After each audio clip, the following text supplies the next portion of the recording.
கிட்டத்தட்ட வீட்டை விட்டு வந்து 7 இயர்ஸ் ஆகுது. இன்னும் எங்கள் வீட்டில் என்ன அக்செப்ட் பண்ணிக்கல. எதுக்கு அப்படின்னா நான் திருநங்கையாக வந்துட்டேன் அப்படின்ட்டு ஒன்று தான். எங்கள் அம்மா அப்பா ஊனமாவோ இல்லை எப்படியோ ஒரு பிள்ளை இருந்தால் கூட ஏற்றுக்கிட்டு இருப்பாங்க போல். என்னை மாதிரி ஒரு குழந்தை ஏற்றுக்கிட்ட உங்களுக்கு விருப்பமே வரலை. எனக்கு வந்து ஸ்கூல் டிசியில் வந்து சைன் போட்டால் எங்கே எனக்கு சைன் போட்டால் எனக்கு எங்கள் அப்பா வந்து இன்னார் தான் தெரிஞ்சுட்டு எங்கள் அப்பா எனக்கு சைன் கூட போட வரல. நான் எவ்வளவோ கஷ்டத்தை தாண்டி நான் வந்த இன்ன வரை எங்கள் ஆளுங்களை பற்றி பார்த்தீங்கன்னா திருநங்கைகள்லாம் ஒன்று பிச்சை எடுக்கணும் இல்லை பாலியல் தொழில் போகணும். பிச்சை எடுக்கிறதும் பாலியல் தொழில் போகிறதும் எங்கள் குலத்தொழில் கிடையாது. எங்களுக்கும் திறமை இருக்குது, நிறையா அதாவது சம்பாதிக்கணுங்கிற ஆசை இருக்குது. அதே மாதிரி சாதிக்கணுங்கிற வெறி நிறையாவே இருக்குது.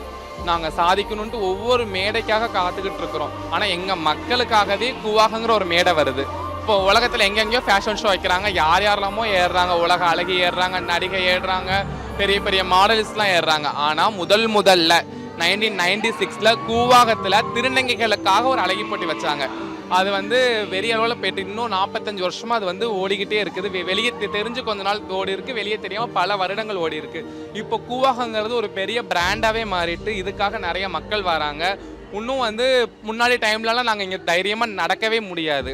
இப்போ அப்படி இல்லை, எங்களுக்கு எல்லாமே கரெக்டாக இருக்குது, வழி கரெக்டாக இருக்குது. எங்களுக்கு நல்ல ஒரு செக்கிங்காக கொடுக்குறாங்க, நிறைய சப்போர்ட் பண்ணுறாங்க. சமுதாயம் ஏற்றுக்கலாங்கிறாங்க, சமுதாயம் நிறைய ஏற்றுக்குச்சு.